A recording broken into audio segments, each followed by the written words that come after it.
Fire সার্ভিসের লোক আমার ধাক্কা ফায়ার সার্ভিস এরকম করছে না ফায়ার সার্ভিস কর্মী আমার ধাক্কা মারছে ফায়ার সার্ভিস কর্মী আমার ধাক্কা মারছে আমি বলি 5 লুকান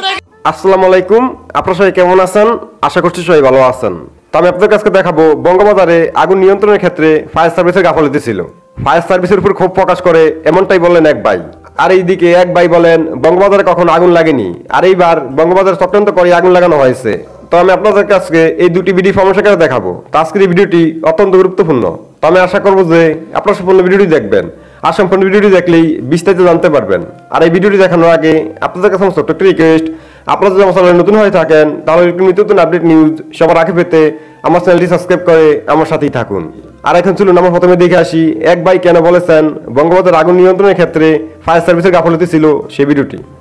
বলতেছে ফায়ার সার্ভিস আলার ওখানে বয়া মোবাইল টিপতেছে তাহলে এটা কি সম্ভব এখানে যে এতগুলা কোটি কোটি টাকার কোটি কোটি সম্পদ নষ্ট হয়ে ওনা বয়া বয়া মোবাইল টিপতেছে নাটক করো পাশে থাকতে দাও নাটক করো গাফলতি সম্পূর্ণ গাফলতি ফায়ার সার্ভিসের লোক আমার ধাক্কা ফায়ার সার্ভিস এরকম করছে না ফায়ার সার্ভিস কর্মী আমার ধাক্কা মারছে ফায়ার সার্ভিস কর্মী আমার ধাক্কা মারছে আমি বলি 5 লুকান আমি বলি 5 লুকান হাজার হাজার মানুষের কোটি কোটি টাকা নষ্ট হয়ে গেছে কিন্তু এই পর্যন্ত পুলিশ প্রশাসন কোনো পদক্ষেপ না নিল ফায়ার সার্ভিস কোনো পদক্ষেপ না নিল কোনো সাধারণ জনগণ যে যেমনে পারছে লুটপাট করে খাইছে সর্বশেষ যখন সাধারণ পাবলিক জনগণ ক্ষেপ হয়েছে তখন পুলিশ উল্টা সাধারণ জনগণের উপরে হামলা অতর্কিতভাবে হামলা চালাইতেছে এটা নিয়ে বাংলাদেশের মানবিক এটা নিয়ে মানবতা বাংলাদেশের মানুষ যাইব কোথায় পুলিশ প্রশাসন যদি বাংলাদেশের সাধারণ জনগণের উপরে এইভাবে গুলি চালায় এইভাবে টিয়ারশেল নিক্ষেপ করে তাহলে বাংলাদেশের মানুষের আশ্রয়টা পাবে কই তা আমি মাননীয় প্রধানমন্ত্রীর উদ্দেশ্যে বলতে চাই যে বাংলাদেশের যতটা পুলিশ প্রশাসন আছে সবাই যাতে একটু সহানুভূতি হয় সবার প্রতি যে একটু মানবিক বিবেকটা আসে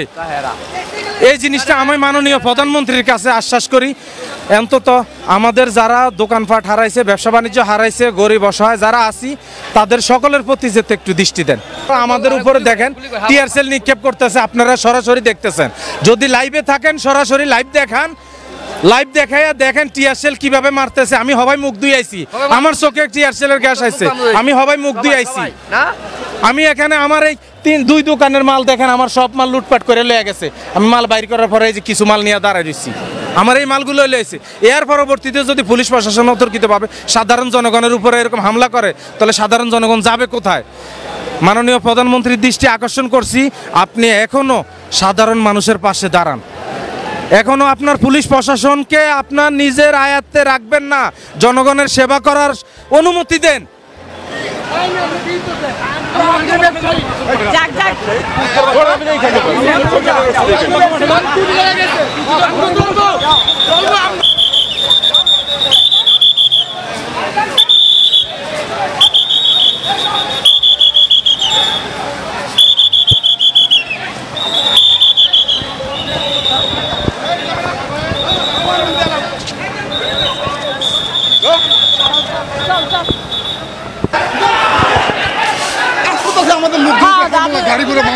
আমি কি বসে আছি বলেন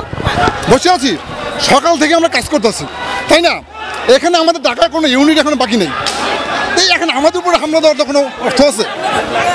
হ্যাঁ আর এখন ঈদের সময় প্রত্যেক দোকানে আমরা হাউসফুল আমরা করছি যত সময় চেষ্টা করি আপনারা দেখতেছেন তো তাই না সে দায়িত্ব ধরেন আপনারা না রাতে দেখি নেই ফজরের পর থেকে শুনছিলাম ছটার পর আসছি আমরা এখানে হ্যাঁ আসার ভিতরে ঢুকছি কিন্তু কিছুই করতে পারলাম না বাঁচাতে পারি না সব শেষ ভাই আমাদের সব শেষ ভাই নিজের জীবনের ঝুঁকি নিয়ে তাও গেছিলাম তাও কিছু করতে পারিনি সব শেষ গোডাউন আমাদের 4টা গোডাউন শেষ পরিমাণ তো আর বলা যাবে না ভাইয়া এখন আর কষ্টের কথা বলে লাভ নেই সিকিউরিটি গার্ড তো থাকে তারপরেও আগুনের কাছে তো কোনো সিকিউরিটি হার মানাবে সব কিছু এসব আল্লাহর লীলা খেলা ঠিক আছে এটা প্রতি বছর এরকম হয় প্রতি বছর এরকম হয় এখানে প্রতিটা বছর এরকম হয় এর আগে আপনাদের না এর আগে মার্কেট লাগে না আশেপাশে সবগুলো হয়েছে কিন্তু এবার লাস্ট সব কিছু ভ্যানিশ হয়ে গেল আমাদের তো আমি আশা করছি যে আপনারা সম্পূর্ণ ভিডিওটি দেখেছেন। আর এক ভাই কেন বলেছেন ফায়ার সার্ভিসের গাফলতি ছিল সেটাই বুঝতে পেরেছেন। তো আপনাদের যদি বেশি কোনো মতামত থাকে আমাকে অবশ্যই কমেন্ট বক্সে জানাবেন। আর এখন চলুন আমরা দেখে আসি এক ভাই কেন বলেছেন বঙ্গবাজার চক্রান্ত করে আগুন লাগানো হয়েছে সেই ভিডিওটি। আপনারা সম্পূর্ণ ভিডিওটি দেখেছেন। আর এক ভাই কেন বলেছেন বঙ্গবাজার চক্রান্ত করে আগুন লাগানো হয়েছে সেটাই বুঝতে পেরেছেন। তো আপনাদের যদি বেশি কোনো মতামত থাকে আমাকে অবশ্যই কমেন্ট বক্সে জানাবেন। আর আপনারা যদি চ্যানেলে নতুন হয়ে থাকেন তাহলে আমার চ্যানেলটি সাবস্ক্রাইব করে আমার সাথেই থাকুন। তো দেখা হচ্ছে পরবর্তী ভিডিওতে। সেই পর্যন্ত সবাই ভালো থাকবেন, সুস্থ থাকবেন। আল্লাহ হাফেজ।